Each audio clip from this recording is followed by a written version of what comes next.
প্রিয় শিক্ষার্থীবৃন্দরা, আসসালামু আলাইকুম। আসসালামু আলাইকুম সবাইকে। আশা করি সবাই অনেক ভালো আছো, সুস্থ আছো। আমরা আবারও তোমাদের সামনে চলে আসলাম পরিণীতি দ্বিতীয় পত্রের প্রথম অধ্যায়টা নিয়ে। তোমরা জানো যে এই যে পরিণীতি দ্বিতীয় পত্রের যে প্রথম অধ্যায়টা, এই অধ্যায়টা কিন্তু খুবই গুরুত্বপূর্ণ এবং ইম্পর্ট্যান্ট অধ্যায়। আমাদের জীবনের জন্য অনেক ইম্পর্ট্যান্ট, তাই না? যেহেতু ব্রিটিশ আমল, আমাদের অতীত সম্পর্কে জানতে হয়, আমাদের রুট সম্পর্কে জানতে হয়। তো আমাদের রুট বা অতীত সম্পর্কে আমরা জানতে পারবো কিসের মাধ্যমে? এই যে আমাদের এই যে ব্রিটিশ আমলের আজকের ক্লাসটার মাধ্যমে আমরা চেষ্টা করব তোমাদের যতটুকু পর্যন্ত পড়ানো যায় এতটুকু পর্যন্ত আমি পড়ানোর ট্রাই করব। তোমরা দ্রুত একটা কাজ করো, ক্লাসটা একটু শেয়ার করে দাও। আমি আমাদের গ্রুপগুলোতে শেয়ার করে দিচ্ছি। তোমাদের যে কলেজের গ্রুপগুলো আছে, এই কলেজের গ্রুপগুলোতে অবশ্যই অবশ্যই ক্লাসটা শেয়ার করে দিবা, ঠিক আছে? তোমাদের এই যে কলেজের মেসেঞ্জার গ্রুপ থাকে না, এই মেসেঞ্জার গ্রুপগুলোতে তোমরা ক্লাসটা শেয়ার করে দিবা, ঠিক আছে? একটু দ্রুত শেয়ার করে দাও। সবাই শেয়ার করে একটু ডান লেখো, লেখো ডান, ঠিক আছে? শেয়ার তো করবা। শেয়ার আমি কিভাবে বুঝবো যে শেয়ার করছো? শেয়ার করে একটা ডান লেখো, তাহলে আমি বুঝতে পারবো যে তুমি শেয়ার করছো, ঠিক আছে? মায়া আক্তার আসছে, আসসালামু আলাইকুম স্যার। ওয়ালাইকুম আসসালাম। একটু গ্রুপে শেয়ার করে দাও, ঠিক আছে? যারা যারা ক্লাসটিতে আছো সবাই ক্লাসটি একটু শেয়ার করে দাও। ওকে, এই যে ক্লাসটা, এই ক্লাসটা হচ্ছে কি, উপনিবেশ যে শাসন আছে, ব্রিটিশ উপনিবেশের যে শাসন, এই ব্রিটিশ উপনিবেশের শাসন শোষণ নিয়ে ক্লাসটা বা অধ্যায়টা। অধ্যায়টার তোমরা থিম মোটামুটি সবাই জানো যে আমাদের যে পলাশির যুদ্ধ হইল 1757 সালে, এর পরবর্তীতে ব্রিটিশরা আমাদের শাসন শোষণ শুরু করে প্রায় 200 বছর, এক্স্যাক্টলি 190 বছর পর্যন্ত আমাদেরকে শাসন শোষণ করে। এই যে শাসন শোষণের ভিতরে তারা মাঝে মাঝে আমাদের মাঝে কিছু আইন, তারপর বঙ্গভঙ্গ বা বিভিন্ন ধরনের কিছু রাজনৈতিক প্রশাসনিক কিছু কাজ করেছে। এই কাজগুলো আমরা কি কি করেছে এইগুলা সম্পর্কে আমরা আজকে বিস্তারিত আলোচনা করব। সবাই সবাই দ্রুত তোমাদের ফ্রেন্ডদের একটু মেনশন করে দাও, এবং তোমাদের যে মেসেঞ্জার গ্রুপগুলো আছে, কলেজের গ্রুপ বলো বা তোমাদের বন্ধু বান্ধবের গ্রুপগুলো, এই গ্রুপগুলোতে একটু শেয়ার করে দাও। আমি ক্লাসটা শেয়ার করে দিতেছি, ঠিক আছে? আমাকে একটু সময় দাও। ওকে, তাহলে আমরা বেশি কথা না বলে ক্লাসটা শুরু করি। যেহেতু তোমাদের আজকে এখন কি চলে, মে, তাই না? মে জুনে তোমাদের পরীক্ষার বেশি সময় নেই। তো আমরা ক্লাসটা দ্রুত শুরু করে দিই যেন তোমাদের সুবিধা হয় বুঝতে। ওকে, দেখো, ভারতবর্ষে ইস্ট ইন্ডিয়া কোম্পানির আগমন। ভারতবর্ষে ইস্ট ইন্ডিয়া কোম্পানির আগমন হয় 1600 সালে। একটা কোম্পানি তারা চালু করে ইউকেতে, ইংল্যান্ডে, ব্রিটিশ ইস্ট ইন্ডিয়া কোম্পানি। এই কোম্পানির পুরোটা নাম দি governor and company of merchant of London trading into the east India. আচ্ছা, ফার্স্টে থেকে আমি যদি শুরু করতে যাই, যে ভারতবর্ষে তারা আসছিল আসলে ব্যবসা বাণিজ্য করার জন্য। তাদের কি কিন্তু কোনো উদ্দেশ্য ছিল না যে তারা আমাদের এত বছর শাসন শোষণ করবে। তারা আসছিল জাস্ট শুধু ব্যবসা বাণিজ্য করার জন্য। এখন ব্যবসা বাণিজ্য করতে এসে দেখে যে এখানকার শাসকরা দুর্বল অনেক। তো এই দুর্বল শাসনের ফাঁক ফুকরে তারা কি করে, তারা এই যে শাসন যে যন্ত্র আছে, সেই শাসন যন্ত্রে তারা হাতিয়ে নেয়। তারা শাসন এখানে শুরু করে কিভাবে, এই যে নবাব সিরাজউদ্দৌলা পরাজয়ের মাধ্যমে আসে। আমরা আস্তে আস্তে যাই ওইদিকে। তো তারা আসছিল মূলত ব্যবসা বাণিজ্য করার জন্য। তারা 1600 সালে একটা কোম্পানি খুলছে, 218 জন সদস্য নিয়ে আসছিল। নাম ছিল কি, ইস্ট ইন্ডিয়া কোম্পানি নামে বণিক সংগঠন ছিল। আর এর পুরো নাম ছিল দি governor and company of merchant of London trading into the east India নামে রানী এলিজাবেথের নিকট থেকে একটি সনদ লাভ করে। তোমরা জানো যে ইউকেতে একজন রানী থাকে, এই রানীর কাছ থেকে সবকিছু, যত যা কাজ কারবার আছে সবকিছু তারা সনদ বা রানীর থেকে তারা স্বাক্ষর নেয় যে আমরা একটা বাণিজ্য সংগঠন খুলতেছি, আমরা ভারতে যে বাণিজ্য করব, আপনি আমাদের অনুমতি দেন।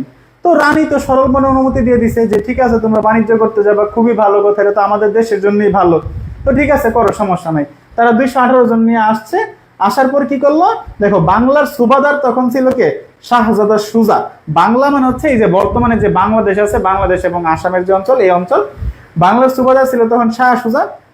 ইংরেজ চিকিৎসক জিব্রাইল বাউন্ডেনের চিকিৎসায় সন্তুষ্ট হয়ে মাত্র 3000 টাকা 3,000 টাকা করের বিনিময়ে ইস্ট ইন্ডিয়া কোম্পানিকে বাংলায় বিনা শুল্কে বাণিজ্যের অধিকার প্রদান করেন। অর্থাৎ এই যে শাহ সুজা, বাংলার সুবাদার ছিল কে? শাহ সুজা। মুঘল সম্রাটরা তারা একটা সুবাদার নিয়োগ করে রাখছে বাংলা, যে বাংলার যত কাজ কারবার হবে সব তুমি সামাল দিবা। তো তখন ছিল শাহ সুজা। এই শাহ সুজা হচ্ছে একসময় অসুস্থ হয়ে গেছিল। অসুস্থ হওয়ার পরে কি করলো, এই যে জিব্রাইল মাউন্টেন যে ছিল, এই যে জিব্রাইল মাউন্টেনের তোমার হচ্ছে নিকট আসছে, তখন তিনি হচ্ছে চিকিৎসা দিয়ে ওনাকে সুস্থ করে দিয়েছে। এখন সুস্থ হয়ে তো উনি খুব মহা খুশি, ওয়াও আমাকে তিনি ফ্রিতে সুস্থ করে দিছে। তাহলে কি করছে, তাহলে তাদেরকে হচ্ছে একটা ব্যবসার জন্য অনুমতি দিছে, যে তাহলে ঠিক আছে তোমরা বাংলাতে ব্যবসা করতে পারো, আমরা বর্তমান বাংলাদেশে, তাহলে তোমরা বাংলাদেশে ব্যবসা করতে পারো। এই যে তারা ব্যবসার সুযোগ পাইছে, এবং এই যে ব্যবসা যে করবে, ইভেন তারা কিভাবে ব্যবসা করবে, বিনা শুল্কে ব্যবসা করবে। অর্থাৎ তারা ব্যবসা করবে কিন্তু কোনো ট্যাক্স দিবে না, সরকারের ট্যাক্স দিবে না। তোমরা জানো যে কোনো তুমি যদি ব্যবসা বাণিজ্য করো সরকারকে একটা নির্দিষ্ট ট্যাক্স দিতে হয়।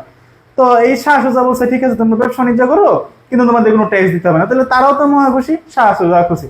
কিন্তু পরবর্তীতে কি হয়েছে, এই যে তারা কি করলো, সমগ্র ভারতবর্ষে বার্ষিক 3,000 টাকার বিনিময়ে বিনা শুল্কে বাণিজ্য করার অধিকার ফিরে পায়। অর্থাৎ পুরো ভারতবর্ষে তারা পরবর্তীতে বিনা শুল্কে, বা বলা যায় যে মাত্র বছরে 3,000 টাকা দেওয়ার বিনিময়ে তারা পুরো ভারতবর্ষে ব্যবসা করার সুযোগ পাইছে।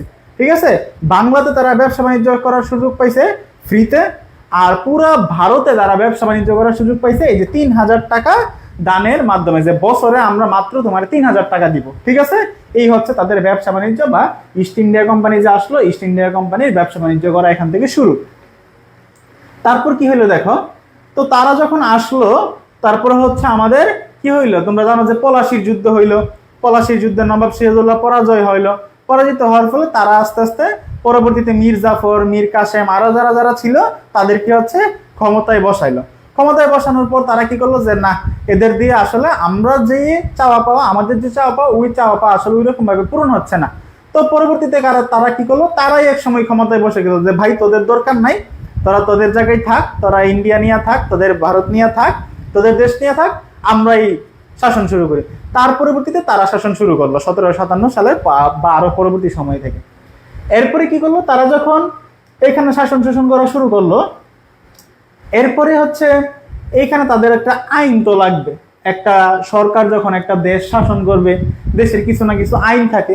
তারা হচ্ছে তখন 1861 সালে পরবর্তীতে একটা আইন পাশ করলো। কি আইন দেখো, এই সময় ভারতীয় জনগণের সহযোগিতা লাভ, আইন পরিষদের ক্ষমতা নির্ধারণ, ত্রুটিপূর্ণ আইনগুলোর সংশোধন ও পরিমার্জন করার লক্ষ্যকে সামনে রেখে ব্রিটিশ সরকার নতুন করে একটি আইন প্রণয়নের উদ্যোগ গ্রহণ করে। গভর্নর জেনারেল লর্ড ক্যানিং এর সুপারিশের ভিত্তিতে ভারত সচিব sir Charles would British common সভায় একটি বিল পেশ করেন। এই বিলটি 1861 সালের 1 আগস্ট রানীর সম্মতি লাভ করে এবং আইনে পরিণত হয়। এই আইন 1861 সালের ভারতীয় পরিষদ আইন নামে খ্যাত। অর্থাৎ তারা যে শাসন করবে একটা আইন লাগবে, এই আইনটা হচ্ছে তারা শুরু করলো কত সালে, 1861 সালে। যারা আসছো সালাম দিচ্ছ সবাইকে ওয়ালাইকুম আসসালাম। আমি তোমাদেরকে হাম্বল রিকোয়েস্ট করব, যদি তোমরা একটু শেয়ার করে দাও ক্লাসটা, তাহলে আমাদের খুব বেশি উপকার হয়। ঠিক আছে, একটু কাইন্ডলি ক্লাসটা দয়া করে শেয়ার করে দাও। ঠিক আছে, আমরা এখানে ফ্রি ক্লাস নিচ্ছি, তোমাদের জন্যই ফ্রি ক্লাস নিচ্ছি, তোমাদের সুবিধার্থে নিচ্ছি। তো আমার রিকোয়েস্ট থাকবে যে তোমরা ক্লাস একটু শেয়ার করে দাও। ঠিক আছে, একটু তোমাদের যে গ্রুপগুলো আছে বন্ধু বান্ধবদের একটু মেনশন করে দাও, আর ফ্রেন্ডদের গ্রুপগুলোতে একটু শেয়ার করে দাও। ওকে, তারপর তারা কি করলো ভাই, একটা আইন পাস করছে 1861 সালে, যেটাকে আমরা বলতেছি 1861 সালের ভারতীয় পরিষদ আইন। ওকে, এরপর দেখো 1885 সালে ভারতীয় জাতীয় কংগ্রেসের প্রতিষ্ঠা। মনে রাখবা পুরা ভারতবর্ষে এই যে জাতীয় কংগ্রেস, এই জাতীয় কংগ্রেসই হচ্ছে একমাত্র প্রথম।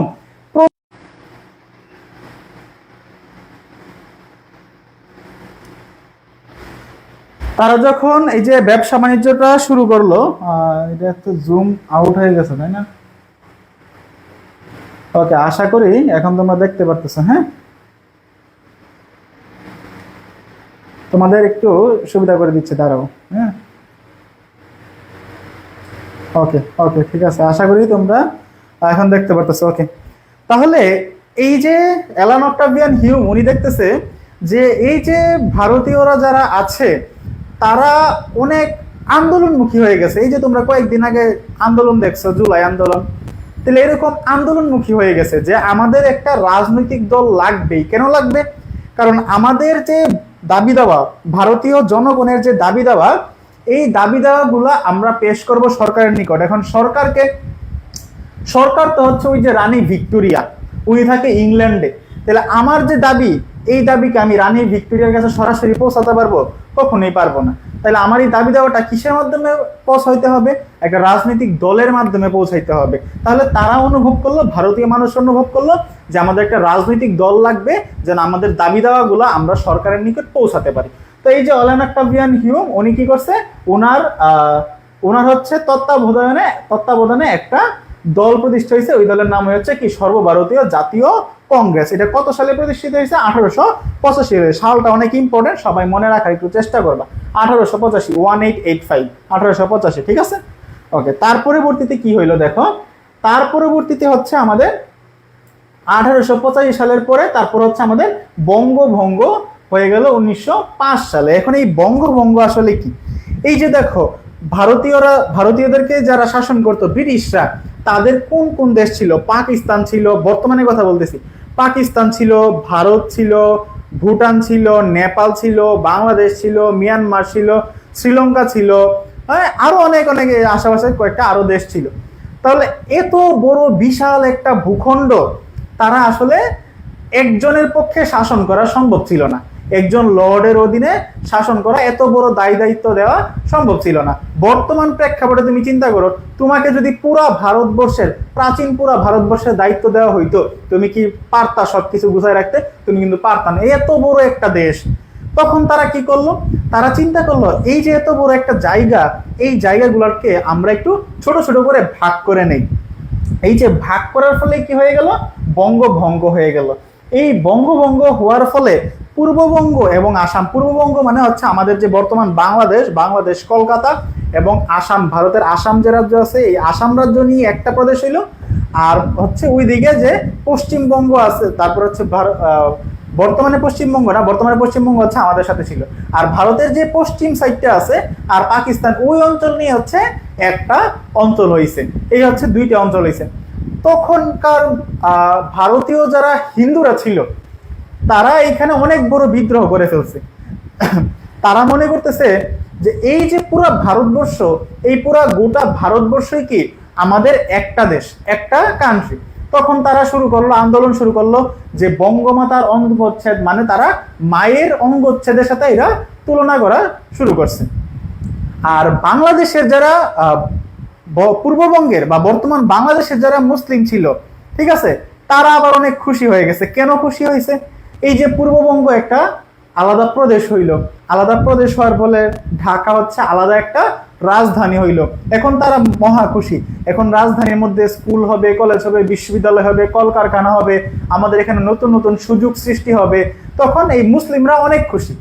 আর মন খারাপ করে ফেলছে হিন্দুরা, যে আমাদের এখানে বঙ্গমাতার অঙ্গচ্ছেদ, আমাদের দেশকে তারা ভাগ করে ফেলতেছে, এটা আমাদের কাছে ভালো লাগতেছে না। তারপরে হচ্ছে তাদের পুরা রাজধানী ছিল কোথায়? রাজধানী ছিল ভারতে, এখন তাদের রাজধানী হয়ে যেতেছে দুইটা। তখন এই যে হিন্দুদের আসলে এই জিনিসটা ভালো লাগে নাই। তখন কি হয়েছে দেখো, 1905 সালে পূর্ব বাংলা প্রেসিডেন্সি ছিল ভারতের সর্ববৃহৎ প্রদেশ। 1905 সালের 1 সেপ্টেম্বর বঙ্গভঙ্গের ঘোষণা প্রদান করা হয় এবং 15 অক্টোবর থেকে তা কার্যকর হয়। ঢাকা, রাজশাহী, চট্টগ্রাম বিভাগ এবং আসাম নিয়ে গঠিত হয় পূর্ববঙ্গ ও আসাম প্রদেশ। ঢাকায় এই নতুন প্রদেশের রাজধানী স্থাপিত হয়। পশ্চিম বাংলা, বিহার ও উড়িষ্যা নিয়ে গঠিত হয় পশ্চিমবঙ্গ প্রদেশ। এর রাজধানী হয় কোথায়? কলকাতা। এই প্রদেশটা একজনের দ্বারা আসলে শাসন করা সম্ভব ছিল না। তখন তারা কি করলো? তারা বিভিন্ন মাধ্যমে তারা হচ্ছে এই দেখো দুইটা পার্ট করে নিল। এটা হচ্ছে কি তাদের প্রশাসনিক কারণ, যে এত বড় একটা দেশ বা প্রদেশ আমাদের পক্ষে, একজন লর্ডের পক্ষে শাসন করা সম্ভব না। তাহলে কি করো? তাহলে এটাকে হচ্ছে ভাগ করে দাও, দুইটা পার্ট করে দাও। তারপরে দেখো রাজনৈতিক কারণটা কি ছিল? এই যে রাজনৈতিক কারণের মধ্যে কিছু কারণ ছিল। দেখো, জাতীয়তাবাদী আন্দোলন নস্যাৎ করা, অর্থাৎ তারা ব্রিটিশরা বুঝতে পারতেছিল যে এই যে বাংলার মানুষ এবং হচ্ছে এই যে ভারতীয় এবং পাকিস্তানি মানুষ, তারা কি করতেছে? তারা হচ্ছে জাতীয়তাবাদী উদ্বুদ্ধ হয়ে যাচ্ছে এবং তারা বিভিন্ন জায়গায় তারা হচ্ছে আন্দোলন করা শুরু করছে। তো আন্দোলন করা শুরু করলে কি হয়, সরকারের জন্য একটু ঝামেলা হয়ে যায়। তো তারা কি করলো, যে সবাই খুশি থাকো ভাই, তাহলে তোমাদেরকে ভাগ করে দিতেছি, তোমাদের দেশ তোমরা নিয়ে থাকো, তোমরা খুশি থাকো, তোমার ভাগ করে দিয়েছি। এরপর হচ্ছে মুসলমানদের দাবি। এই মুসলমানদের একটা দাবি ছিল, তুমি দেখো তুমি একজন বাংলাদেশের মানুষ, বাংলাদেশের নাগরিক, তুমি থাকো মনে করো ঢাকায়, তুমি থাকো মনে করো চিটাগাঙে, তুমি থাকো মনে করো সিলেটে, মনে করো রাজশাহী, রংপুর, বরিশাল, যে কোনো এক জায়গায় থাকো। এখন তোমারে যদি রাজধানীতে যাইতে হয় কোনো কারণে, তখন রাজধানীতে যাইতে হবে কোথায়, ওই যে যাইতে হবে পাশের দেশে কলকাতাতে যাইতে হবে। তখন তার পাশের দেশ ছিল না, তখন যাইতে হবে কলকাতা। তো কলকাতা কোথায়, কলকাতা অনেক দূরে, ঠিক আছে। একজন চট্টগ্রামের মানুষ, সিলেটের মানুষের জন্য কলকাতা অনেক দূরে। বা মনে করো যে থাকে ত্রিপুরা, যে থাকে মনে করো মিয়ানমারে, এর যাইতে হবে কোথায়, আগেকার দিনে ভারতের কলকাতা যাইতে হবে রাজধানীতে। যদি কোনো কারণে যাওয়া লাগে, অবশ্যই যাওয়া লাগবে, কারণ রাজধানীতে সুযোগ সুবিধা বেশি থাকে। স্কুল, কলেজ, বিশ্ববিদ্যালয়, হাসপাতাল, যত ধরনের সুযোগ সুবিধা, সব সুযোগ সুবিধা বেশিরভাগই থাকে কোথায়, রাজধানীতে। একটা মানুষের যদি রাজধানীতে যাইতে হয়, তখন তারা কি হয়ে গেল, তারা আসলে আলটিমেটলি দাবি দেওয়া শুরু করলো যে ভাই আমাদেরকে এইখানে একটা সুযোগ সুবিধা করে দেন, এখানে অনেক বেশি সুযোগ সুবিধা করে দেন, বা এখানে আলাদা একটা প্রদেশ করে দেন। তখন এই যে মুসলমানরা এটা দাবি করছে যে আলাদা একটা প্রদেশ করে দেন, আলাদা আমাদের এখানে একটা রাজধানী করে দেন, যেন আমাদের এত দূরে যাওয়া না লাগে। অর্থনৈতিক কারণ, অর্থনৈতিক দিক দিয়ে দেখা গেল যে এটা হচ্ছে এত স্টেবল হইতেছে না, ঠিক আছে। ওরা যত সুযোগ সুবিধা পাচ্ছে, পূর্ববঙ্গের যত দূরবর্তী মানুষেরা আছে তারা তো সুযোগ সুবিধা পাইতেছে না। সামাজিক কারণও সেম। হিন্দু মুসলমান জনগণের উপর বঙ্গভঙ্গের প্রভাব কি ছিল, মুসলমানদের উপর বঙ্গভঙ্গের প্রভাব, হিন্দুদের উপর বঙ্গভঙ্গের প্রভাব। এই যে তোমাদের একটু বলে ফেলছি আমি একটু আগে, যে এই যে মুসলমানদের উপর বঙ্গভঙ্গের প্রভাব কি ছিল, মুসলমানরা অনেক খুশি হয়েছিল যে তারা একটা নতুন দেশ পাইছে, তাদের কাছাকাছিতে একটা রাজধানী হয়েছে, ঢাকা রাজধানী হওয়াতে তাদের জন্য সুবিধা হয়েছে, তাই না। তাদের যে কোনো কাজে হচ্ছে ঢাকাতে যাইতে পারতেছে, কাছাকাছি সময় কম লাগতেছে, কাজও তাড়াতাড়ি হচ্ছে। আর হিন্দুদের উপর প্রভাব কি ছিল, হিন্দুরা এটাকে তুলনা করতেছিল বঙ্গমাতার অঙ্গচ্ছেদের সাথে, যে আমাদের যে মাতা আছে তারা হচ্ছে দেশমাতৃকাকে মাতা বলতেছে, যে আমাদের যে দেশমাতা আছে এই দেশমাতাকে কি করতেছে, বিভাজন করে দিতেছে। তো তাদের জন্য কিন্তু এটা এত সুবিধার ছিল না, বা তারা এটা সহজে মেনে নিতে পারতেছিল না। আচ্ছা, তোমাদের এখানে ক্লাস কি আটকাচ্ছে নাকি ঠিকঠাক আছে, আমাকে একটু কমেন্ট করে জানাও তো। ক্লাস কি আটকাচ্ছে নাকি তোমরা ঠিকঠাক মতো দেখতে পাচ্ছ? আমার এখানে মাঝে মাঝে আটকে যাচ্ছে, এই যে যেই ডিভাইস দিয়ে ক্লাস নিচ্ছে এটাতে আসলে একটু ফোন আসতেছে আর কি, এই জন্য হচ্ছে আমার এখানে দেখাচ্ছে যে ক্লাসটা মাঝে মাঝে আটকাই যাচ্ছে। তোমাদের এখানেও কি সেম নাকি তোমরা ঠিকঠাক মতো দেখতে পাচ্ছ? আমাকে একটু কমেন্ট করে জানাও, ঠিক আছে। তোমরা কি ঠিকঠাক মতো দেখতে পাচ্ছ কিনা, তোমরা ঠিকঠাক মতো দেখতে পাচ্ছ কিনা একটু কমেন্ট করে জানাও। হ্যাঁ, একটু কমেন্টে জানাও তো। ওকে, পরবর্তীতে আসো এই যে বঙ্গভঙ্গ রদ। এই যে বঙ্গভঙ্গ হইল, আমাকে বলো তো যে একটু মন খারাপ করছে কারা? মুসলমানরা মন খারাপ করছে নাকি হিন্দুরা মন খারাপ করছে? একটু কমেন্ট করে জানাও তো, যে বঙ্গভঙ্গ হওয়ার ফলে কারা মন খারাপ করছে, কাদের মন খারাপ ছিল? মুসলিমদের মন খারাপ ছিল নাকি হিন্দুদের মন খারাপ ছিল? কাদের মন খারাপ ছিল একটু জানাও তো। কারা একটু স্যাড ছিল? স্যাড কারা ছিল বলো তো, বলো তো। দুঃখ কারা পাইতেছিল? স্যাড স্যাড স্যাড কারা হয়েছে? হ্যাঁ, স্যাড, একটু মন খারাপ হয়ে গেছে কারদের? মাঝে মাঝে আটকাচ্ছে। ও আচ্ছা, ঠিক আছে, ফোন আসতেছে এই জন্য আটকাই যাচ্ছে। ওকে, আচ্ছা তাহলে বলো, এই যে বঙ্গভঙ্গ রদ হওয়ার ফলে কাদের মন খারাপ ছিল বলো, কাদের মন খারাপ ছিল? মন খারাপ ছিল কাদের?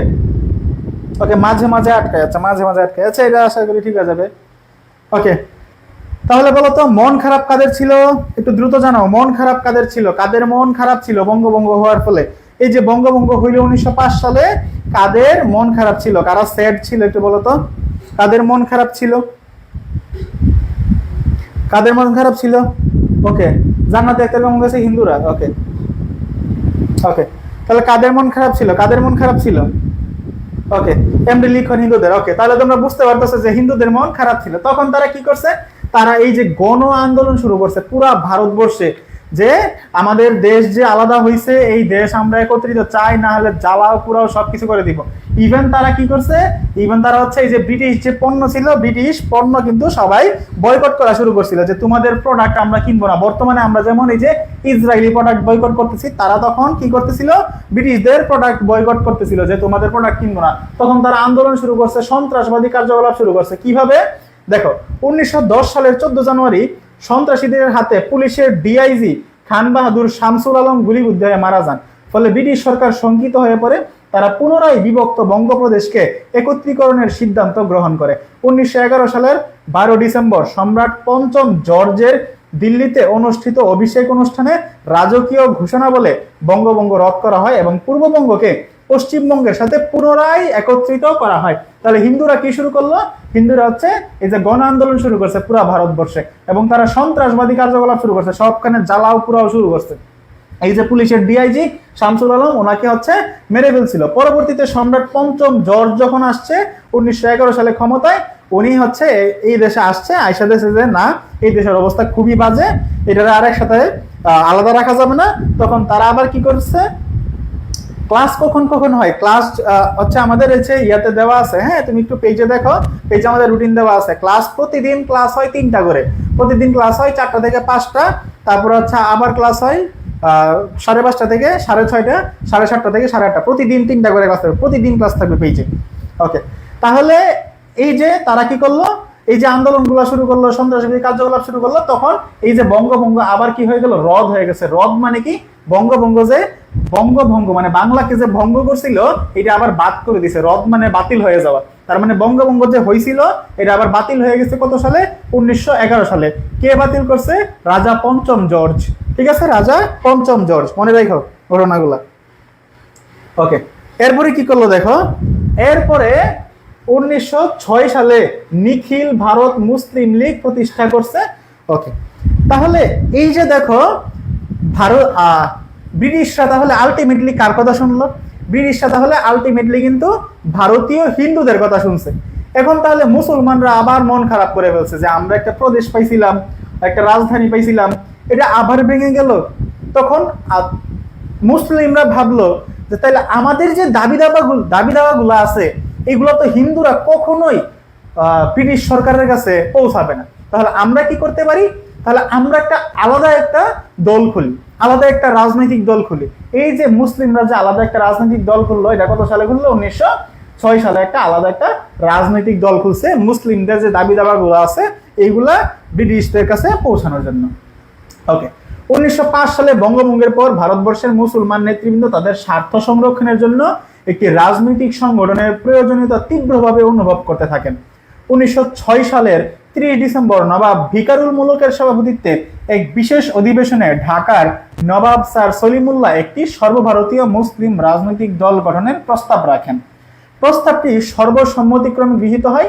এভাবেই সর্বভারতীয় মুসলিম লীগ নামক একটি রাজনৈতিক সংগঠনের জন্ম হয়। তাহলে এই যে বঙ্গদেশের এই যে পূর্ব বাংলার যে প্রথম রাজনৈতিক দল সেটা হচ্ছে কি, এই যে নিখিল ভারত মুসলিম লীগ। আর যদি তোমাকে প্রশ্ন করে যে ভারতবর্ষের সর্বপ্রথম দল কোনটা, তখন সেটা আবার হবে কি, ওই যে ভারতীয় জাতীয় কংগ্রেস 1825 সালে যে গঠিত হয়েছিল। ঠিক আছে, ওকে, তাহলে এই দলটা খুলছে কারা? এই দলটা খুলছে মুসলিমরা যেন তাদের দাবি দাওয়াগুলো ব্রিটিশ সরকারের কাছে পৌঁছাইতে পারে। 1906 সালে এই দলটা তারা প্রতিষ্ঠা করে ফেলছে। ওকে, মুসলিম লীগের কিছু কিছু কার্যক্রম ছিল, যেমন দেখো যে ব্রিটিশ সরকারের নিকট দাবি দেওয়া ও আশঙ্কা তুলে ধরা, পৃথক নির্বাচনের দাবি। মুসলিমরা চাইছিল যে পূর্ববঙ্গে এবং আসাম অঞ্চলে যেন পৃথক নির্বাচন যেন হয়। ঠিক আছে, কারণ সবাই যদি একসাথে নির্বাচন করে তখন ভারতবর্ষে তোমরা জানো যে হিন্দু বেশি, ভারতবর্ষে বর্তমানে মানুষ কত, প্রায় 140 কোটি। তাহলে সবাই যদি একসাথে নির্বাচন করে হিন্দুরা কাদের ভোট দিবে? অবশ্যই সবসময় হিন্দুদেরই ভোট দিবে, কোনো মুসলমানদের ভোট দিবে না, তাই না? পূর্ববঙ্গ থেকে যদি কেউ দাঁড়ায় নির্বাচনে তাদের ভোট দিবে? তাদের ভোট দিবে না। তাহলে তারা চাইছিল যে পৃথক একটা নির্বাচন ব্যবস্থা করতে, যে পূর্ববঙ্গে এবং আসামে আমরা আমাদের একটা পৃথক নির্বাচন দিবেন আপনারা। দ্বিজাতি তত্ত্ব ও লাহোর প্রস্তাব, এই যে দ্বিজাতি তত্ত্ব, দুইটা জাতি প্রতিষ্ঠা করতে চাইছিল, যে মুসলিমদের ভিত্তিতে একটা জাতি এবং হিন্দুদের আরেকটা জাতি হবে বা দেশ হবে, দুইটা দেশ হবে, একটা হিন্দুদের আর একটা মুসলমানদের। আর লাহোর প্রস্তাব হচ্ছে শেরে বাংলাকে ফজলুল হক 1940 সালে দিয়েছিল, যে ওই যে দ্বিজাতি তত্ত্বের ভিত্তিতেই দিয়েছিল, যে যেইখানে হচ্ছে মুসলিম বেশি ওই দেশটাকে একটা মুসলিম দেশ, আর যেই দেশে বা যেই জায়গায় হিন্দু বেশি ওইখানে একটা হিন্দু প্রদেশ প্রতিষ্ঠা করে দেন, এরকম একটা প্রস্তাব ছিল।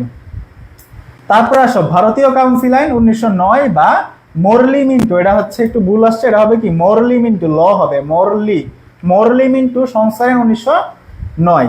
আচ্ছা, এখানে কি করছে তারা? আবার একটা আইন পাস করছে ব্রিটিশ ভারত। দেখো, 1908 সালের 17 ডিসেম্বর লর্ড মোরলি ব্রিটিশ পার্লামেন্টের উচ্চকক্ষ লর্ড সভায় একটি ভারতীয় পরিষদ বিল উপস্থাপন করেন। 1909 সালের 25শে মে বিলটি ব্রিটিশ পার্লামেন্টের উভয় কক্ষে পাশ হলে তা আইনে পরিণত হয়। এই আইনটি 1909 সালের ভারতীয় কাউন্সিল পরিষদ আইন, ইন্ডিয়ান কাউন্সিল অ্যাক্ট 1999 বা মোরলি মিন্টো সংস্কার আইন, মোরলি মিন্টো রিফর্মস অ্যাক্ট নামে পরিচিত হয়। এর মূল ধারা বা বৈশিষ্ট্য ছিল কি? প্রতিনিধিত্বশীল ব্যবস্থার প্রবর্তন, অর্থাৎ যারা একজন মানুষ যেখানে নির্বাচন করবে ওইখানে যদি উনি জয়ী হয় তাহলে ওনার কাছে সবকিছু দায়িত্ব হস্তান্তর করা হবে। পৃথক নির্বাচন ব্যবস্থা ওনারা চাইছিল, এই যে মোরলি মিন্টু উনি চাইছিল যে পৃথক নির্বাচন ব্যবস্থা হবে। সংখ্যা সামান্য নীতি, অর্থাৎ যে তোমার হচ্ছে জনগণের উপর ভিত্তি করে কি হবে এটা নির্বাচনটা অনুষ্ঠিত হবে। এবং নির্বাচন পদ্ধতি কেমন হবে, এটা কি প্রকাশ্য নির্বাচন হবে নাকি গোপন নির্বাচন হবে, এমন একটা নির্বাচন পদ্ধতি ছিল। ব্যালটের মাধ্যমে হবে নাকি কিভাবে হবে, এরকম একটা পদ্ধতি ছিল। তারপরে ওই আইনটা ফেল হয়ে যায়, তারপর আবার নতুন একটা আইন প্রণয়ন করে, সেটা হচ্ছে কি মন্টেগু চেমসফোর্ড সংস্কার আইন 1919 সাল। তখন তারা চিন্তা করলো যে না, মোরলি মিন্টো আইন যেভাবে করছে এইভাবে আসলে হবে না, আরো কিছু কিছু বিষয় ক্লিয়ার করা দরকার। কি ক্লিয়ার করব? এই যে ক্ষমতা বিষয় বন্টন, এটা কার কাছে ক্ষমতাটা কেমন থাকবে এটা আসলে ক্লিয়ার হওয়া দরকার। যে তুমি একজন প্রতিনিধি হয়ে তুমি হচ্ছে অপরাধের শাস্তি মৃত্যুদণ্ড দিতে পারবা নাকি অপরাধের শাস্তি তুমি আরেকজন দিবে, মানে কার তোমার হচ্ছে কাজটা কতটুকু থাকবে এটা বন্টন করে দেওয়ার জন্য এই আইনটা আবার সংস্কার হয়। তখন দেখো এই যে কেন্দ্রীয় বিষয় মানে কি, যেটা হচ্ছে ব্রিটিশরা করতে পারবে। তারা কি কি করতে পারবে? তারা হচ্ছে পররাষ্ট্র সম্পর্কে আলাপ আলোচনা করতে পারবে, কোন দেশের সাথে কেমন সম্পর্ক থাকবে, দেশ রক্ষা বিষয়ক তারা আলাপ আলোচনা করতে পারবে। ডাক মানে হচ্ছে ওই যে আমাদের আগেকার দিনে তোমার হচ্ছে ওই যে চিঠি আদান প্রদান করে না, এটাকে বলে ডাক ব্যবস্থা। তারপর তার ব্যবস্থা, তারপর হচ্ছে রেসপন্স, তারপর হচ্ছে ব্যাংক ব্যবসা বাণিজ্য, এগুলো হচ্ছে দেখবে কারা? এগুলো দেখবে হচ্ছে ব্রিটিশরা দেখবে। আর প্রাদেশিক বিষয় মানে যারা নির্বাচিত হবে, যারা এই যে পৃথক নির্বাচনের মাধ্যমে নির্বাচিত হবে, তারা কি দেখবে? তারা দেখবে ওই দেশের আইন শৃঙ্খলা দেখবে, তার ওই দেশের শিক্ষা ব্যবস্থা, স্বাস্থ্য, কৃষি, তারপর সেচ ব্যবস্থা, ভূমি কর অর্থাৎ কেউ ট্যাক্স দিতেছে কিনা, ভূমি অনুযায়ী ট্যাক্স দিতেছে কিনা, বন সংরক্ষণ ইত্যাদি বিষয় দেখবে। তাহলে ওই যে 1909 সালে মোরলি মিন্টো যে আইন হয়েছে, এই আইনে এই বিষয়গুলো ভাগ করা ছিল না যে কে কোনটা হচ্ছে দেখভাল করবে বা দেখাশোনা করবে। তখন আবার এই যে মন্টেগু চেমসফোর্ড উনি আবার একটা আইন প্রণয়ন করছে 1919 সালে। তখন তিনি হচ্ছে আসলে ভাগ করে দিছে যে কে কোন অংশটা দেখাশোনা করবে, ব্রিটিশরা কে কোন অংশটা দেখবে, আর যারা প্রতিনিধি হবে, যারা আলাদা নির্বাচনের মাধ্যমে ভারতের বা পূর্ববঙ্গের যারা প্রতিনিধি হবে, তারা কোন কোন বিষয়গুলো দেখবে, এগুলো হচ্ছে তারা ওইখানে বন্টন করে দেয়। ঠিক আছে, ওকে। এরপরে 1919 সালের যে আইন, এই আইনে হচ্ছে আমাদের জনগণ মানলো না, যে না ভাই তোমাদের কোনো কিছুই মানি না। ঠিক আছে, পরবর্তীতে 1935 সালে ব্রিটিশরা আবার একটা আইন করছে, 1935 সালের ভারত শাসন আইন, অর্থাৎ ভারতের কিভাবে তারা শাসন করবে এই সম্পর্কিত আর একটা আইন করছে। কি আইন ছিল দেখি, আইনের বৈশিষ্ট্যগুলো একটু দেখি। সর্বভারতীয় যুক্তরাষ্ট্র গঠনের পরিকল্পনা। এই আইনে ব্রিটিশ ভারতের 11টি প্রদেশ ও যোগদানেচ্ছুক দেশীয় রাজ্যগুলো নিয়ে একটি সর্বভারতীয় যুক্তরাষ্ট্র গঠনের প্রস্তাব বা পরিকল্পনা গ্রহণ করা হয়। অর্থাৎ তখন 11টা প্রদেশ ছিল, এই 11টা প্রদেশ আলাদা আলাদা করে না দিয়ে তারা বললো যে ঠিক আছে তোমাদের সবাইকে আমরা একসাথে করে একটা যুক্তরাষ্ট্রীয় ইন্ডিয়া করে দিব, মানে যুক্তরাষ্ট্রীয় ভারত আর কি করে দিব, সর্বভারতীয় যুক্তরাষ্ট্র। কেন্দ্রে দ্বৈত শাসন, অর্থাৎ দুইজনের শাসন থাকবে। একজন থাকবে কি, একজন থাকবে হচ্ছে দেখো সংরক্ষিত ও হস্তান্তরিত এই দুই ভাগে বিষয় থাকবে। হস্তান্তরিত বিষয়সমূহ নির্বাচিত মন্ত্রিসভার হাতে ন্যস্ত করা হবে এবং সংরক্ষিত বিষয়সমূহ গভর্নর জেনারেল ও উপদেষ্টা মন্ডলীর হাতে ন্যস্ত থাকবে। অর্থাৎ দুইটা হচ্ছে কাজ থাকবে, একটা হচ্ছে হস্তান্তরিত বিষয় আর একটা হচ্ছে সংরক্ষিত বিষয়। সংরক্ষিত বিষয় কোনগুলা? এই যে যেগুলো সিরিয়াস ইস্যু, এইগুলো হচ্ছে সংরক্ষিত বিষয়। যেমন হচ্ছে তোমার যুদ্ধ, তারপর হচ্ছে পররাষ্ট্রনীতি, এগুলো হচ্ছে সিরিয়াস ইস্যু, এগুলো হচ্ছে সংরক্ষিত আসনে থাকবে। এই সংরক্ষিত আসনগুলো দেখাশোনা করবে কে? এই সিরিয়াস ইস্যুগুলো দেখাশোনা করবে যুক্তরাষ্ট্রে যারা আছে, যারা শাসন করে, এই যে গভর্নর জেনারেল, তারা দেখাশোনা করবে। আর হস্তান্তরিত বিষয়গুলো কি, যেগুলো একটু নর্মাল লেভেলের কাজ কারবার, এগুলো দেখাশোনা করবে কারা? যারা নির্বাচনের প্রতিনিধি আছে তারা। তাহলে এই যে এটাকেই বলতেছে কি, কেন্দ্রে দ্বৈত শাসন থাকবে, মানে দুইজনের শাসন থাকবে। একটা হচ্ছে এই যে গভর্নর জেনারেলদের কাজ থাকবে, আর একটা হচ্ছে যারা নির্বাচিত হবে তাদের উপর ন্যস্ত থাকবে। যুক্তরাষ্ট্রীয় আদালত ও আইনে একজন প্রধান বিচারপতি ও অন্য দুজন বিচারক নিয়ে একটি যুক্তরাষ্ট্রীয় আদালত গঠিত হয়। এই আদালতের হাতে সংবিধানকে ব্যাখ্যার ক্ষমতা ন্যস্ত করা হয়। অর্থাৎ একটা ভালো আদালত তারা গঠন করছে। এতক্ষণ কিন্তু আমরা কোনো আদালত দেখি নাই, ঠিক আছে। এখন আমরা দেখতে পাইলাম যে যুক্তরাষ্ট্রীয় একটা আদালত সিস্টেম করছে। আদালতের মাধ্যমে তারা হচ্ছে এই যে সংবিধানগুলো আছে, এই সংবিধানগুলো যে কেউ চাইলে ব্যাখ্যা নিতে পারবে আদালতের কাছ থেকে, যে আমি সংবিধানটা বুঝতেছি না বা আমার কি কি করণীয় আছে, কর্তব্য আছে, এগুলো আমাকে বুঝাই দেন। দ্বিকক্ষ বিশিষ্ট আইনসভা থাকবে। এই আইনে কেন্দ্রে দ্বিকক্ষ বিশিষ্ট আইনসভার ব্যবস্থা করা হয়। উচ্চকক্ষের নামকরণ করা হয় কাউন্সিল সভা এবং নিম্নকক্ষের নামকরণ করা হয় ব্যবস্থাপক সভা বা ফেডারেল অ্যাসেম্বলি। নতুন প্রদেশ গঠন করা হয় এই আইন দ্বারা এটা হবে কি, এই আইন দ্বারা সিন্ধু হবে, হ্যাঁ, সিন্ধু উড়িষ্যা নামক দুটি নতুন প্রদেশ সৃষ্টি করা হয়। বার্মার পৃথকীকরণ, বার্মা মানে হচ্ছে মিয়ানমার। তাহলে এই যে মিয়ানমার আলাদা হয়ে গেছে, পৃথক হয়ে গেছে কত সালে, 1935 সালে। এই আইন দ্বারা বার্মাকে মায়ানমার ভারতবর্ষ থেকে পৃথক করে দেওয়া হয়। স্পিকার ও ডেপুটি স্পিকার নির্বাচন। এই আইনে প্রথমবারের মতো নির্বাচনের মাধ্যমে স্পিকার ও ডেপুটি স্পিকার নিয়োগের ব্যবস্থা করা হয়। তাহলে দেখো এতক্ষণ কিন্তু কোনো স্পিকার ছিল না। এই যে 1909 সালের আইন হইলো, 19 সালের আইন হইলো, এতক্ষণ পর্যন্ত কোনো আমরা বিচার বিভাগ পাই নাই, কোনো স্পিকার পাই নাই, কোনো ডেপুটি স্পিকার পাই নাই। বাট এই যে 1935 সালের আইনটা, এই আইনের মাধ্যমে কিন্তু আমরা এই যে বিচার বিভাগ পাইলাম, এই যে স্পিকার পাইলাম, ডেপুটি স্পিকার পাইলাম। তারপর হচ্ছে তারা বার্মাকে আলাদা করে দিছে, নতুন নতুন প্রদেশ সৃষ্টি করছে, দ্বিকক্ষ বিশিষ্ট আইনসভা হয়েছে। তার মানে এই যে আইনের বৈশিষ্ট্য কিন্তু অনেকগুলো আছে। তোমরা যদি পরীক্ষায় আসে এই বৈশিষ্ট্যগুলো লিখে দিবা, যে 1935 সালে ভারত শাসন আইনের বৈশিষ্ট্যগুলো লেখো, তখন এগুলো লিখে দিবা। তারপর দেখো লাহোর প্রস্তাব 1940। তোমরা জানো যে 23শে মার্চ অবিভক্ত পাঞ্জাবের রাজধানী লাহোরে মুসলিম লীগের অধিবেশনে বসে মুখ্যমন্ত্রী শেরে বাংলা ফজলুল হক 1940 সালের 23 মার্চ লাহোর প্রস্তাব উত্থাপন করেন। বিপুল উৎসব উদ্যাপনের মধ্যে 24 মার্চ প্রস্তাবটি গৃহীত হয়। ওকে, এরপরে একদম শেষে আসি 1947 সালের ভারত শাসন আইন। এত কিছু করেও যখন দেখতেছে যে না, ভারত এবং পাকিস্তানকে আসলে দমাই রাখা যাইতেছে না, মানুষ আসলে বিভিন্ন জায়গায় আন্দোলন শুরু করছে, বিভিন্ন হচ্ছে তোমার রাজনৈতিক দল সৃষ্টি করা শুরু করছে, সরকারকে প্রেসার দেওয়া শুরু করছে, তখন তারা আবার একটা আইন করছে 1947 সালে, যেটাকে আমরা বলতেছি 1947 সালের ভারত শাসন আইন। 1947 সালের 3 জুনের মাউন্ট ব্যাটেন পরিকল্পনাকে বাস্তবে রূপ দেওয়ার জন্য ব্রিটিশ পার্লামেন্ট 1947 সালের 18 জুলাই যে আইন পাশ করে তা ভারত স্বাধীনতা আইন নামে খ্যাত। তোমরা জানো যে এই আইনের মাধ্যমেই কিন্তু ভারত এবং পাকিস্তানকে দুইটা আলাদা দেশে পরিণত করে দেওয়া হয়। তবে দেখি আমরা মূল বৈশিষ্ট্যগুলা কি কি। দুটি ডোমিনিয়ন সৃষ্টি।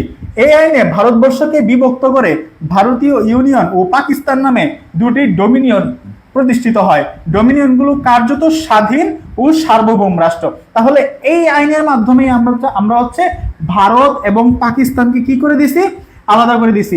এই আইনের মাধ্যমে আমরা বলে দিছি যে ভারত একটা স্বাধীন দেশ, পাকিস্তান একটা স্বাধীন বা আলাদা দেশ।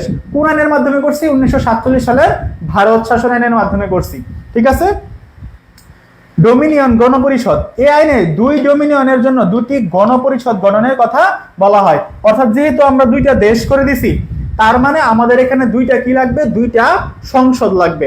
ভারতের জন্য একটা পার্লামেন্ট করে দিছি, পাকিস্তানের জন্য আরেকটা পার্লামেন্ট করে দিছি, যেন কোনো ঝামেলা না হয়। যেহেতু কিছু করে যখন আমরা রাখতে পারতেছি না, তখন তাদেরকে কি করে দেয়, আলাদা করে দেয়। কিন্তু এইখানে হচ্ছে মজার ব্যাপারটা হয়েছে, এই যে দেখো ভারত এবং পাকিস্তানকে আলাদা করে দিছে, কিন্তু এই যে বাংলাদেশ যে আছে, গোটা বাংলাদেশ, এই বাংলাদেশটা তাহলে কই যাবে? এই যে 1947 সালের ভারত শাসন আইনে এটা কিন্তু কোথাও লেখা ছিল না যে বাংলাদেশ কই যাবে। তাহলে বাংলাদেশ কি আলাদা দেশ হবে? বাংলাদেশ কি ভারতের সাথে যাবে, নাকি বাংলাদেশ পাকিস্তানের আন্ডারে যাবে? তাহলে এই বাংলাদেশ সম্পর্কে একদম কিন্তু নীরব থাকা হয়েছিল, হ্যাঁ, নীরব ছিল। তাহলে এই বাংলাদেশ নিয়ে কিন্তু পরবর্তীতে 1947 সালের পরবর্তীতে সমস্যা সৃষ্টি হয়েছে। তখন পাকিস্তানের কি লজিক দেখাইলো যে বাংলাদেশের অধিকাংশ মানুষ যেহেতু মুসলিম, তাহলে এই বাংলাদেশ হবে পাকিস্তানের আন্ডারে।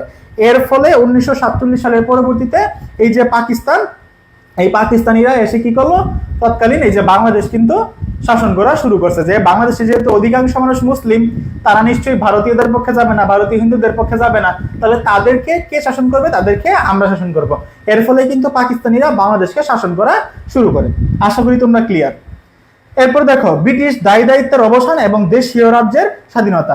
এই যে এই আইনের মাধ্যমে কি হয়, ব্রিটিশদের যে দায় দায়িত্ব ছিল, ব্রিটিশদের যারা গভর্নর ছিল, গভর্নর জেনারেল ছিল, যাদেরই ছিল, তারা কিন্তু এই আইনের মাধ্যমে রিমুভ হয়ে যায় এই দেশ থেকে, যা তোমাদের আর এখানে দরকার নাই, তোমরা তোমাদের দেশে চলে যাও। এবং দেশীয় রাজ্যের স্বাধীনতা, অর্থাৎ এই যে রাজ্যগুলো হইলো, এই যে দেশগুলো হইলো, তারা কি হয়ে গেল, স্বাধীন হয়ে গেল। ভারত ও পাকিস্তান নামক দুটি দেশের সৃষ্টি হয়ে গেল কমনওয়েলথ থাকা বা না থাকার স্বাধীনতা। এখন আসো কমনওয়েলথ। ডোমিনিয়ন অর্থ কি? ডোমিনিয়ন মানে হচ্ছে এই যে আমাদের যে দেশ হইলো, এটা কি তারা হচ্ছে ডোমিনিয়ন মানে আখ্যায়িত করতেছে। ডোমিনিয়ন মানে আলাদা দুটি দেশ। ওকে, তাহলে কমনওয়েলথ থাকা বা না থাকা স্বাধীনতা। এই কমনওয়েলথটা কি? কমনওয়েলথ হচ্ছে একটা সংগঠন, যেটা হচ্ছে ব্রিটিশদের একটা সংগঠন, ইউকের বা যুক্তরাজ্যের একটা সংগঠন, যেই নামেই তোমরা ভালো চেনো, যুক্তরাজ্যের একটা সংগঠন কমনওয়েলথ। এই কমনওয়েলথটা হচ্ছে ব্রিটিশরা যেই দেশগুলাকে শাসন করছে, ওই দেশগুলা স্বাধীন হওয়ার পরে, ভালো করে মনোযোগ দিয়ে শুনো, ব্রিটিশরা যেই দেশগুলা শাসন করছে, ওই দেশগুলা স্বাধীন হওয়ার পরে এই একটা সংগঠনের আন্ডারে আনতে চাইছিল, তাদের একটা স্মৃতি রাখার জন্য, ঐতিহ্য রাখার জন্য, যে আমরা তোমাদেরকে এক সময় শাসন করতাম। এটা হচ্ছে জাস্ট একটা ফর্মালিটি বা একটা ঐতিহ্য, আমাদের বলতে পারো যে আমাদের একটা ঐতিহ্য, যে আমাদের একটা সংগঠন আছে কমনওয়েলথ নামে, এই কমনওয়েলথ সংগঠনে তোমরা থাকবা নাকি থাকবা না। তো বেশিরভাগ দেশই হচ্ছে এই কমনওয়েলথ সংগঠনের মধ্যে আছে। যে ঠিক আছে, আমরা যেহেতু আপনাদের আন্ডারে ছিলাম এক সময়, ইতিহাস যেহেতু আছে, যেন বিকৃত না হয়, ঠিক আছে, একটা সংগঠনে থাকলে তার কোনো সমস্যা নাই। তো তখন তারা কি করতো, এই যে সংগঠন, এই সংগঠনে যোগদান করত।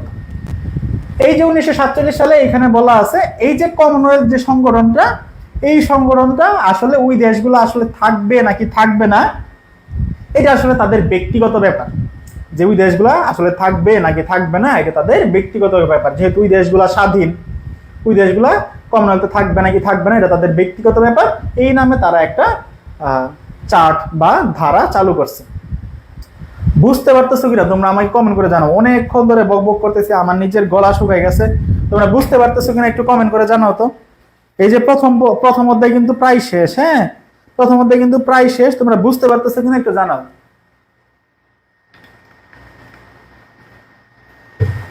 তোমরা কি বুঝতে পারতেছো? এই যে ঘটনা, এই ঘটনা কি তোমাদের কাছে ক্লিয়ার?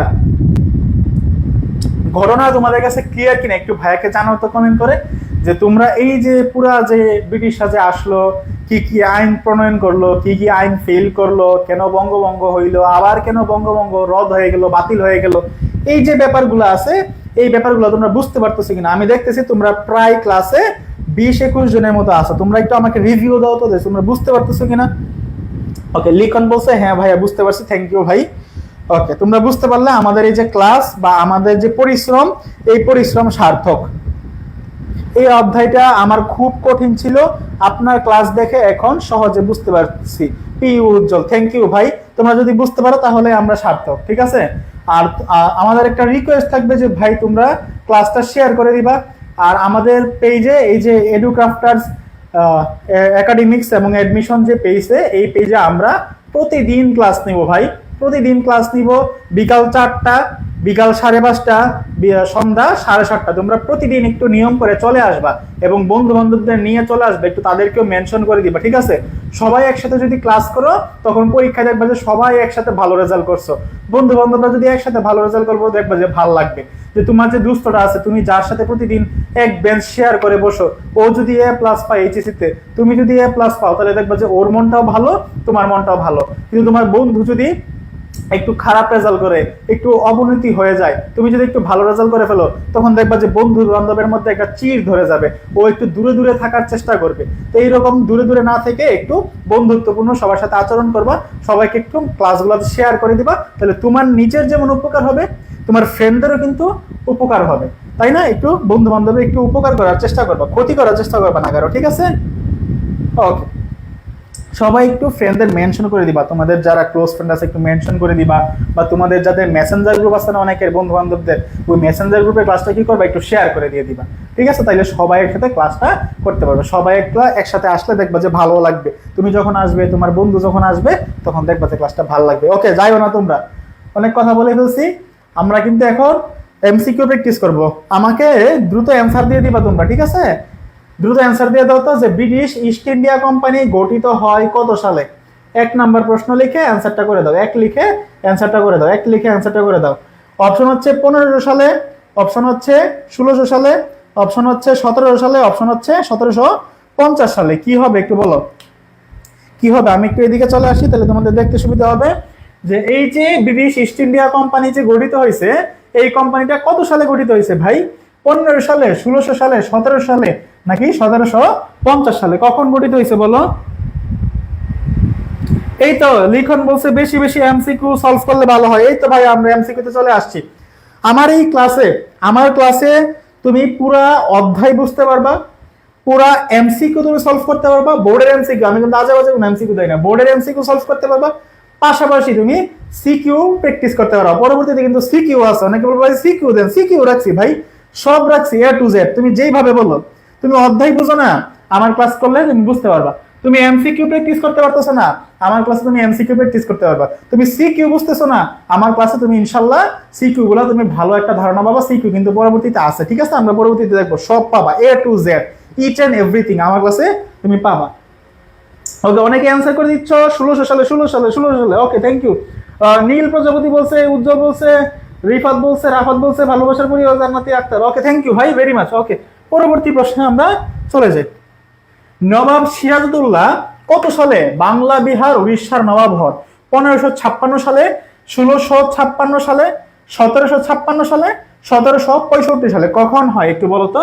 নবাব সিরাজউদ্দৌলা বাংলা বিহার উড়িষ্যার শেষ স্বাধীন নবাব কত সালে হয়? বাংলা বিহার উড়িষ্যার শেষ স্বাধীন নবাব সিরাজউদ্দৌলা আপনাদের মাঝে এখনই হাজির হবে, হাজির। কত সালে হয় বলো, কত সালে হয়? নবাব সিরাজউদ্দৌলা কত সালে বাংলা বিহার উড়িষ্যার শেষ স্বাধীন নবাব হয়? 1756 সালে, 1756 সালে, 1756 সালে উনি নবাব হয়েছে, এবং 1757 সালে উনার পতন হয়ে গেল। তাহলে উনি কত বছর ছিল? উনি মাত্র 1 বছর ছিল, 1 বছর না, বলতে গেলে 10 মাস ছিল, ঠিক আছে? 1756 থেকে 1757 সাল পর্যন্ত কিন্তু উনি শেষ স্বাধীন নবাব ছিল। ওকে, 2 এর সি। ওকে ভাই, ইউটিউবে তুমি আপাতত পাবা না, আপাতত তুমি ফেসবুকে পেয়ে যাবা, ঠিক আছে? আপাতত তুমি ফেসবুকে লাইভ ক্লাস করো, লাইভ ক্লাসের উপর তার কিছু নাই উজ্জ্বল। ওকে ওকে, এরপর বলো, কোন যুদ্ধের মধ্য দিয়ে ইস্ট ইন্ডিয়া কোম্পানির শাসনের গোড়াপত্তন হয়? কোন যুদ্ধের মধ্য দিয়ে ইস্ট ইন্ডিয়া কোম্পানির শাসনের গোড়াপত্তন হয়? পলাশির যুদ্ধ, বক্সারের যুদ্ধ, পানিপথের যুদ্ধ, নাকি পুনিয়ার যুদ্ধ? এই যে গোড়াপত্তন শব্দটার মানে বুঝো না অনেকে তোমরা, হ্যাঁ? এই গোড়াপত্তন মানে কি? এই গোড়াপত্তন মানে হচ্ছে শুরু। গোড়াপত্তন মানে কি ভাই?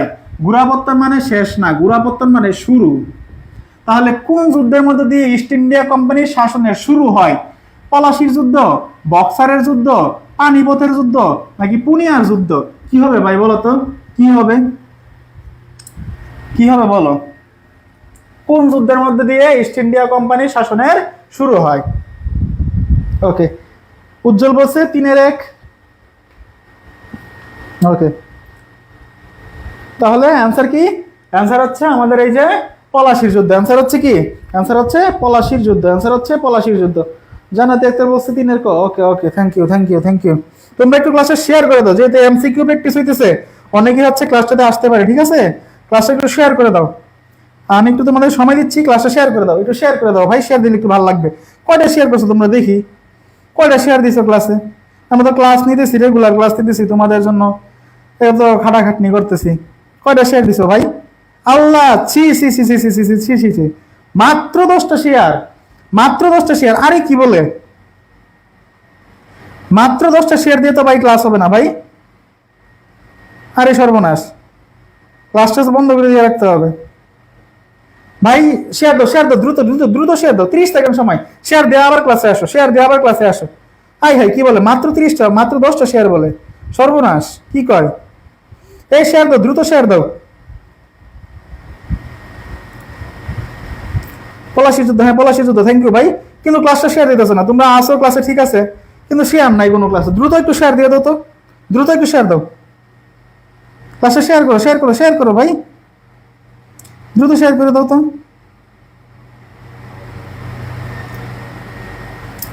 যারা যারা শেয়ার করবা তারা কিন্তু এই পিডিএফটা পেয়ে যাবা, আবারও বলতেছি, যারা যারা শেয়ার করবা তারা এই পিডিএফটা কিন্তু পেয়ে যাবে এ টু জেড। তোমরা এতক্ষণ খালি গল্প শুনছো, বাট এগুলো তো পড়তেও হবে নাকি, কই থেকে পড়বা, এই পিডিএফ থেকে পড়ে ফেলবা। পিডিএফ তো তোমরা পেয়ে যাবা শেয়ার দিলে।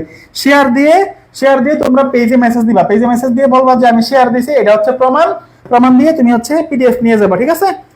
পিডিএফ নিতে গেলে কিন্তু তোমার শেয়ার লাগবে, শেয়ার দিয়ে পিডিএফ নিয়ে নিবা, শেয়ার দিয়ে পিডিএফটা নিয়ে নিবা। ওকে, পরবর্তী প্রশ্ন, পলাশির যুদ্ধ কত সালে সংগঠিত হয়? পলাশির যুদ্ধ 1757 সালে সংগঠিত হয়, এটা আশা করি তোমরা সবাই জানো, এখানে আর কোনো ভুল করার ওয়ে নাই। ওকে, নীল প্রজাপতি বলছো শেয়ার করছো, থ্যাংক ইউ ভাই। তুমি যেহেতু শেয়ার করছো, তোমার নামটা বললাম, তুমি বলছো শেয়ার করছো, থ্যাংক ইউ ভাই। তুমি এই যে মেসেজ দিয়ে দেখাইবা যে কই শেয়ার দিছো, নিয়ে যাবা, পিডিএফ নিয়ে যাবা, কোনো সমস্যা নাই, ঠিক আছে। যে শেয়ার করবা সেই পিডিএফ পেয়ে যাবা, কোনো সমস্যা নেই। পলাশির যুদ্ধ 1757 সাল। ওকে, দ্বৈত শাসন ব্যবস্থার প্রবর্তন করেন কে? এই যে আমি বলছিলাম যে একটা দেশে দুইজন মানুষ শাসন করবে, তাই না, এটাকে আমরা বলতেছি দ্বৈত শাসন, এক দেশে দুই শাসন। তাহলে এই সেই শাসনটা এটা শুরু করছে কে? এটা শুরু করছে লর্ড ক্লাইভ, লর্ড ক্লাইভ, ঠিক আছে। লর্ড ক্লাইভ হচ্ছে দ্বৈত শাসন ব্যবস্থা শুরু করছে। মহাবিদ্রোহ বা সিপাহী বিদ্রোহ হয় কত সালে? সিপাহী বিদ্রোহ হয় কত? 1857 সালে। সিপাহী বিদ্রোহ হয় কবে? 1857 সালে, 1857 সালে। ওকে, ভালোবাসার পরে শেয়ার ডান, ইসরাত হাসান সাথী শেয়ার, ভাইয়া আমিও শেয়ার করছি। ওকে, থ্যাংক ইউ যারা শেয়ার করছো, তোমাদেরকে অসংখ্য ধন্যবাদ। তোমাদের যদি পিডিএফ লাগে ভাই পেজে মেসেজ দিবা, ক্লাসটা শেষে, ক্লাস শেষে অবশ্যই ক্লাস শেষে পেজে মেসেজ দিবা, পিডিএফটা নিয়ে যাবা, ঠিক আছে। ইলা বলছে শেয়ার করছো, শুধু শেয়ার করলে কিন্তু হবে না, তোমাদের কিন্তু প্রমাণ দিতে হবে যে ভাই আমি এই জায়গায় শেয়ার করছি, এটা হচ্ছে স্ক্রিনশট, আমাকে পিডিএফটা দেন, পিডিএফটা কিন্তু পেয়ে যাবে। উজ্জ্বল, এখন সবাই শেয়ার করছো, কিন্তু শেয়ার এখানে মাত্র 10 জন, ঠিক আছে। তোমরা সবাই এখন বলতেছো শেয়ার করছি, মাত্র শেয়ার 10টা, এটা কিছু হইলো এটা কিছু? লিখন বলতেছে ভাই আপনি অ্যান্সার বলেন কেন? অ্যান্সার তো তোমরা হচ্ছে প্র্যাকটিস করাইতেছি, তোমরা অ্যান্সার দিতেছো, এরপরই তো অ্যান্সার বলতেছি। তাহলে এই যে সিপাহী বিদ্রোহ হয় কত সালে? 1857 সালে। ভারতীয় জাতীয় কংগ্রেস প্রতিষ্ঠা করেন কে? বলো, ভারতীয় জাতীয় কংগ্রেস প্রতিষ্ঠা করেন কে? ভারতীয় জাতীয় কংগ্রেস প্রতিষ্ঠা করেন কে? ভারতীয় জাতীয় কংগ্রেস প্রতিষ্ঠা করেন কে? বলো, ভারতীয় জাতীয় কংগ্রেস প্রতিষ্ঠা করেন কে? ভারতীয় জাতীয় কংগ্রেস প্রতিষ্ঠা করে কে? Allan Octavian Hume, Mahatma Gandhi, Jawaharlal Nehru, Lord Dufferin. কে প্রতিষ্ঠা করেন? ভারতীয় জাতীয় কংগ্রেস প্রতিষ্ঠা করেন কে? Allan Octavian Hume, Mahatma Gandhi, Jawaharlal Nehru, Lord Dufferin. কে প্রতিষ্ঠা করে? কে প্রতিষ্ঠা করে বলো, কে প্রতিষ্ঠা করে বলো, কে প্রতিষ্ঠা করে? কে প্রতিষ্ঠা করে? 7 নম্বরের অ্যান্সার কি? 7 নম্বরের অ্যান্সার কি? 7 নম্বরের অ্যান্সার কি? যা ভারতীয় জাতীয় কংগ্রেসের প্রতিষ্ঠাতাকে। যারা ভালো করে ক্লাস করছো, এটা যদি ভুল হয় তাহলে খবর আছে।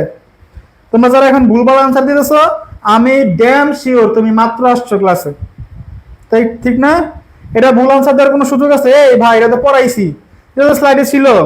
ওই যে জান্নাতি আক্তার, ওরা আমি দেখতেছি যে প্রথম থেকে ক্লাস করতেছে, ও হচ্ছে ফার্স্টে অ্যান্সার দিছে, বলছে 7-এর 1 অ্যালান অক্টাভিয়ান হিউম। রে ভাই তোমরা 7-এর যারা বি বলতেছো, এই লিখন, এই ভালোবাসার পরি, এই ভালোবাসার পরি। তুমি প্রতিদিন ক্লাস করো, প্রতিদিন ক্লাস করো সবটা, কিন্তু তুমি ভুল করো কেন ভাই? ক্লাস সবটা করো কিন্তু ভুল হবে কেন? এই ভুল হবে কেন তোমার? ভালো করে ক্লাস করবা। এই হুসাইন আহমেদ বলছে 7-এর ক, তার মানে এই ভাই শিউর এখন আসছে, এই ভাই শিউর এখন আসছে। অ্যালান অক্টাভিয়ান হিউম রে ভাই, অ্যালান অক্টাভিয়ান হিউম। ভারতীয় জাতীয় কংগ্রেস প্রতিষ্ঠাতা করছে কে? Allan Octavian Hume, Allan Octavian Hume. Okay, বুঝলেন না হয় এগুলা? নবগঠিত পূর্ববঙ্গ ও আসাম প্রদেশের রাজধানী কোথায় স্থাপিত হয়? বলো, পূর্ববঙ্গ ও আসামের রাজধানী কোথায় স্থাপিত হয়? পূর্ববঙ্গ ও আসামের প্রদেশের রাজধানী, নবগঠিত পূর্ববঙ্গ ও ও আসাম প্রদেশের রাজধানী কোথায় স্থাপিত হয়? মুর্শিদাবাদ, কলকাতা, ঢাকা নাকি চট্টগ্রাম? কি হবে?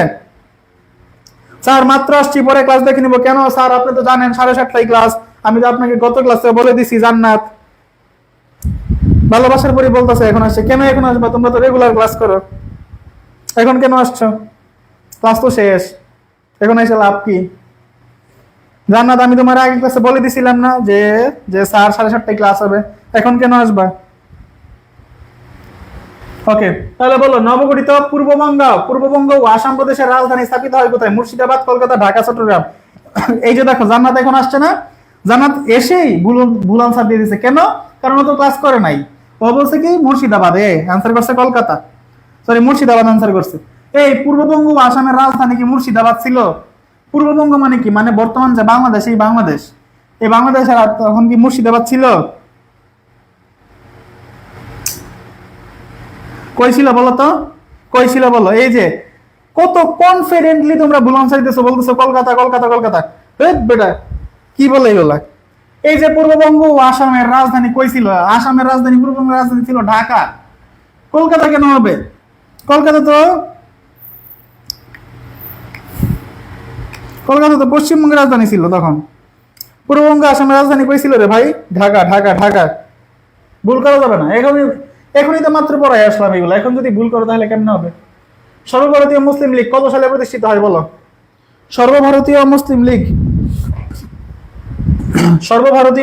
কত সালে প্রতিষ্ঠিত হয়? সর্বভারতীয় মুসলিম লীগ কত সালে প্রতিষ্ঠিত হয়? সর্বভারতীয় মুসলিম লীগ কত সালে প্রতিষ্ঠিত হয়? এই যে ক্লাসগুলো যদি করতা, ক্লাসগুলো যদি A to Z মনোযোগ দিয়ে করতা, এই মনোযোগ দিয়ে করলে কিন্তু আর তোমাদের এই ভুলগুলো হইতো না। তোমরা মনোযোগ দিয়ে ক্লাসগুলো করো না দেখেই তোমাদের ভুলগুলো হয়। বলো তো কি হবে? সর্বভারতীয় মুসলিম লীগ কত সালে প্রতিষ্ঠিত হয়? 1900 কি হবে? 1905 নাকি 1906? 1906 ঠিক আছে, 1906 সালে প্রতিষ্ঠিত হয়। দ্বিজাতি তত্ত্বের প্রবক্তাকে লিয়াকত আলী খান, খাজা নাজিম উদ্দিন, মোহাম্মদ আলী জিন্নাহ নাকি জুলফিকার ভুট্টো? এর আনসার কি? এর আনসার হচ্ছে মোহাম্মদ আলী জিন্নাহ। ঐতিহাসিক লাহোর প্রস্তাব উত্থাপন করেন কে? লাহোর প্রস্তাব উত্থাপন করেন শেরে বাংলা একে ফজলুল হক। শেরে বাংলাকে বলা হতো বাংলার বাঘ, তাই না? লাহোর প্রস্তাব উত্থাপিত হয় 1940 সালের কোন তারিখে? 13 মার্চ, 23 মার্চ, 30 মার্চ, 26 মার্চ। কি হবে বলো? 11 নাম্বার কি হবে? 23 মার্চ, ঠিক আছে, 23 মার্চ লাহোর প্রস্তাব উত্থাপিত হয় 1940 সালের 23 মার্চ। ওকে, এখানে দেখো গুরুত্বপূর্ণ সৃজনশীল দেওয়া আছে। চট্টগ্রাম বোর্ড 2016 সালের প্রশ্ন। সর্বভারতীয় জাতীয় কংগ্রেস কখন প্রতিষ্ঠিত হয়? এটা তোমরা পারবা, এটা এমসিকিউতে পড়াইছি, ভিতরেও পড়াইছি, তোমরাও অ্যান্সার দিছো। এখন যদি ভুল করো আমার কিছু করার নাই, এরপরে তোমাদের হচ্ছে মাইর দেওয়া হবে, এছাড়া আর কোনো করার নাই। এত গরমের দিনে, তোমরা যখন গরমের দিন আসবে তখন তোমাদের গরম পানি দিয়ে গোসল করানো হবে যদি এটার অ্যান্সার না পারো। ক নাম্বারে যদি অ্যান্সার না পারো তাহলে তোমরা কি করবা? গরম পানি দিয়ে গোসল করবা কালকে, ঠিক আছে? ক নাম্বারের অ্যান্সার না পারলে তোমাদের কালকে শাস্তি হচ্ছে তোমরা গরম পানি দিয়ে গোসল করবা। এটা হচ্ছে তোমাদের শাস্তি, গরম পানি দিয়ে গোসল করবা। কারণ এতবার পড়ানোর পরেও যদি তোমরা না পারো তাহলে আর কিছু করার নাই। ফরাইজ আন্দোলন বলতে কি বুঝো? এটা একটু দেখবা। উদ্দীপকে বর্ণিত ক অঞ্চলের বিভাজনের সাথে তোমার পঠিত কোন ঐতিহাসিক ঘটনার মিল আছে বিশ্লেষণ করো। ক অঞ্চল কি আছে? ক অঞ্চল ছিল আয়তন জনসংখ্যা 20 ভারতের বৃহত্তম প্রদেশ। একজন শাসকের পক্ষে এত বড় প্রদেশের শাসন কার্য পরিচালনা করা ছিল কষ্টকর, তাই রুচিকে দুটি ভাগে ভাগ করা হয়। লক্ষ্য ছিল প্রশাসনিক, রাজনৈতিক, অর্থনৈতিক সমন্বয়ন। ব্রিটিশ সরকার এই অঞ্চলের মানুষকে শাসন করার উদ্দেশ্যে প্রদেশটিকে ভাগ করলেও এটি ছিল একটি অংশের প্রাণের দাবি। একটি অংশ উপকৃত হলেও অপর অংশের সার্বিক বিরোধিতা ও অসহযোগিতা করে না তা পুনরায় একীভূত করা হয়। তার মানে এটাতে কি বুঝাইছে? এটা বুঝাইছে পূর্ববঙ্গ ও আসাম, তাই না? পূর্ববঙ্গ ও আসাম, এটা দ্বারা কি বুঝাইছে? পূর্ববঙ্গ ও আসাম প্রদেশটাকে বুঝাইছে। এই যে দেখো, অপর অংশের সার্বিক বিরোধিতা ও অসহযোগিতার কারণে তা পুনরায় একীভূত করা হয়। ওই যে হিন্দুরা যে প্রতিহিত করছিল বঙ্গভঙ্গের সময়, তারা যে বলছিল যে বঙ্গমাতার অঙ্গচ্ছেদ করে ফেলতেছে, এই জন্য বঙ্গভঙ্গ আবার রদ হয়ে যায়। তার মানে এটা তো বুঝাচ্ছে কি? পূর্ববঙ্গ আসাম প্রদেশ।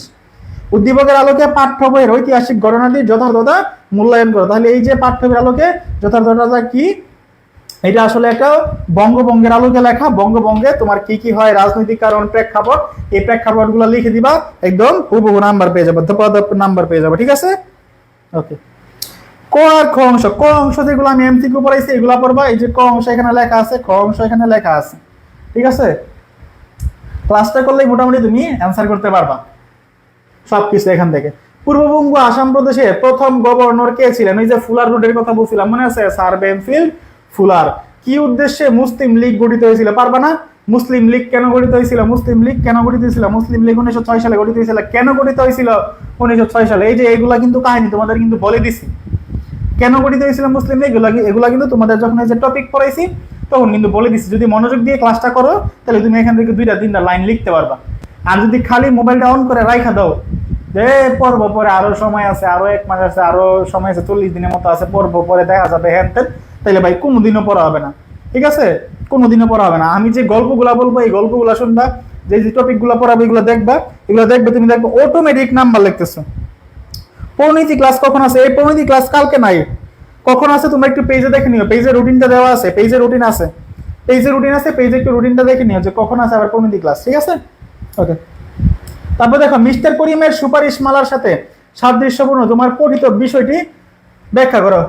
মিস্টার করিম কি করছে? মিস্টার করিম ব্রিটিশ উপনিবেশ অঞ্চলের একটি রাজনৈতিক দলের প্রখ্যাত নেতা।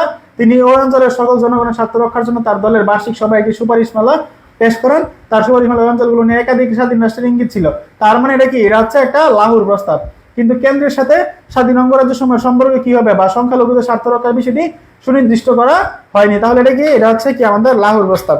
উদ্দীপকের সুপারিশ মালার আলোকে তোমার পঠিত সুপারিশ মালার গুরুত্ব ও তাৎপর্য বিশ্লেষণ করো। অর্থাৎ তোমার লাহোর প্রস্তাব আর এখানে যে প্রস্তাবগুলো আছে এগুলো সাদৃশ্য বৈসাদৃশ্য কি কি আছে একটু লিখে দিবা। একটু বলো ক্লাসটা কেমন লাগছে, ক্লাস বুঝছো কিনা, তোমাদের টপিকগুলো ক্লিয়ার কিনা, ক্লাস বুঝছো কিনা একটু আমাকে কমেন্ট করে জানাও। ক্লাসে একটু রিভিউ দাও, ঠিক আছে? একটু অনেস্ট রিভিউ দিও, পাম্পটি মারো না। ভালো লাগলে বলবা যে ভাই ভালো লাগছে, খারাপ লাগলে বলবা যে ভাই কিচ্ছু বুঝি নাই, ঠিক আছে? একটু অনেস্ট রিভিউ দাও। ক্লাসটা কেমন লাগছে একটু বলো। আমি